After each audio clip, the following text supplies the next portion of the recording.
So my name's Ariana Smith, and this is my Exam 3 essay questions. So the first question is due to the video we watched with Sheldon and Leonard. Leonard? I don't know. It says, please identify and offer the acceptance of their time travel contract. So the offer is stated as, if either of us invent time travel, we agree our first stop will be this meeting today in precisely 5 seconds.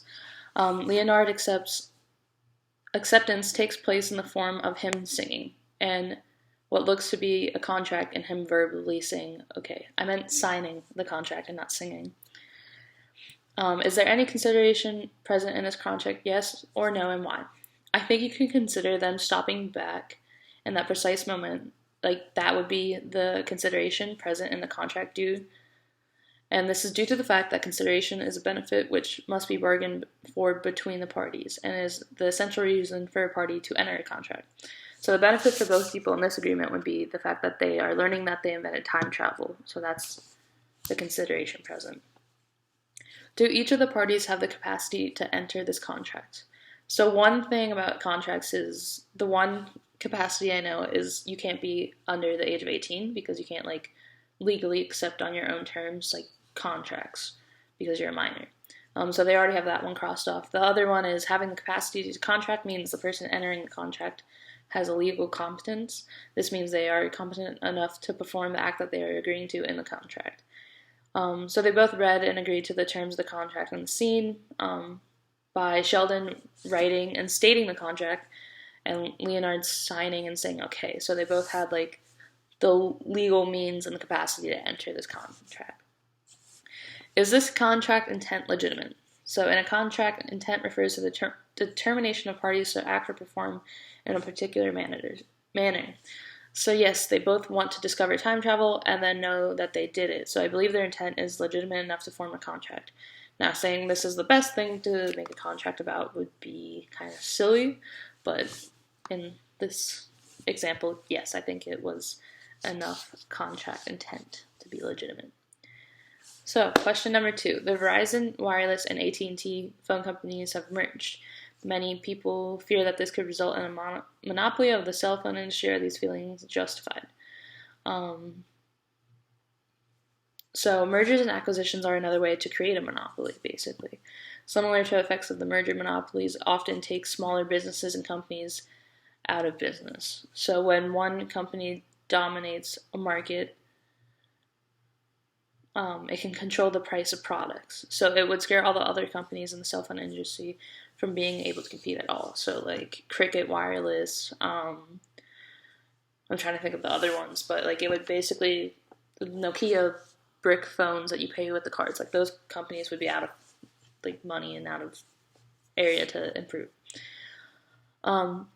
Based on your understanding of monopolies, would this company be in violation of the Clayton Act? Please preside. Yeah. So the Clayton Antitrust Act continues to regulate U.S. business practices today.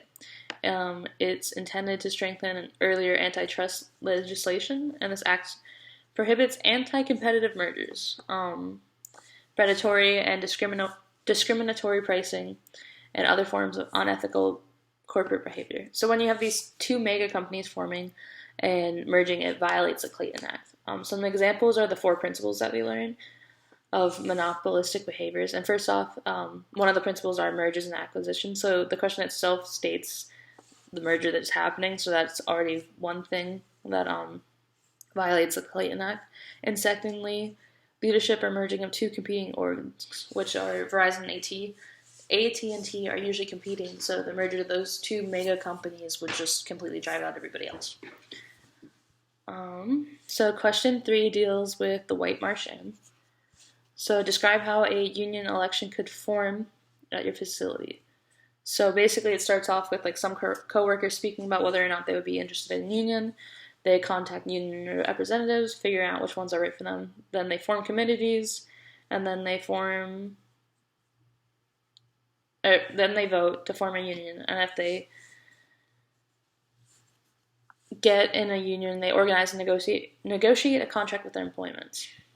So in summary, there's the petition phase, which was basically you have to get at least 30% of your employees to be yes, we want to start a union.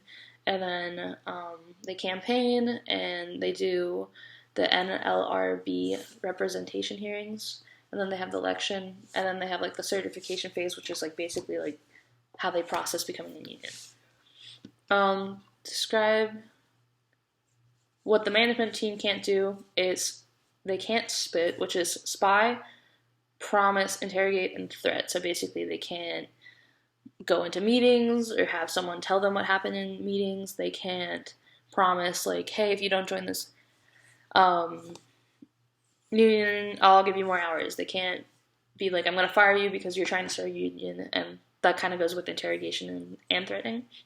And the other thing they can't do is they can't meet with employees 24 hours before an election. And then the last part is determining a strategy. Anytime I've had problems at like small farms and stuff, or like we've had problems, it's because it's been of communication problems, and I think that's why most organizations have problems. So I think a good strategy is to not raise the budget, like you said. It's to practice effective communication and to have a sort of town hall, and record that town hall and make it public to everybody to see, and just have employees have like 2 hours to speak about what's bothering them. And then not just listen, there's also the act of like, if an employee says, our breaks aren't long enough, and you go, cool, and then you just don't change anything, you're going to be at route one. So maybe make that 15-minute break like a 20-minute break. Make conscious efforts to change to make your employees more satisfied. And then question 4, I kind of had trouble with this, so this might not be the most right thing. What have you learned about trademark law, and why can't they trademark the word the? I don't think they will be successful the second time because they didn't rebrand or make any attempt to change why the word the is significant enough. Also, the word the is a generic word, and what we learned was like the alleged trademark uses words that cannot be protected under intellectual property law. So it would never work because it's just such a, like, everybody uses the word the, that can't be like, the is my word, or like, I created the, like that type of thing. I think the only way that they could create a trademark is basically they can't say the is their word, but they can say our trademark is the Ohio State University, because it's a thing. I don't know how to explain that. Basically, like, it's not the, and then we trademark Ohio, and then trademark state, and then trademark university. It's we are the Ohio State University, much like we are the Pennsylvania State University. Question 5 is about Julia and her interview. Since we are unable to speak with Howie, the concerns from his questions. I don't think he should have any concerns with the questions he asked, even though he asked more personal questions. That was my original thought, but then the only question that is questionable is when he asked where her parents had immigrated from, and a lot of the questions he asked, she had already offered that information. So to go in more against that, what legal issues could rise in each question. So for the PSU football question, Julia had already stated that she went to Penn State, so during her senior year, she could say things like, she definitely didn't graduate when Saquon Barkley played, but if she was like, oh, we did really good, Saquon Barkley was like the biggest leader that year, he could determine like her senior year, Saquon Barkley, and then she mentions like Trace McSorley, so you can kind of put like the time frame together of what year that would be, and be like, oh, when you're a senior in college, you're usually around 22 years old, so that could be some information she gets from that. The second question talks about her family, which you shouldn't ask questions about your marital status, but she had already stated that she was married and had 2 kids and lived in Pittsburgh and that type of stuff. So she had already said, like, she had her husband Matt, and it's not that weird to be like, what do you do on game days? So it's not like too interfering. So the last question is pretty iffy because you shouldn't ask questions about national origin due to possible discrimination coming from the question. Julia did offer the information that her parents were immigrants, but Matt kind of pushed it, and asked about the national origin, like he kind of pretty much stated exactly that, which should not even be mentioned during an interview. You could be like, how old were you when your parents came from wherever they came from, and then maybe Julia could have presented the information that like, oh, my parents came from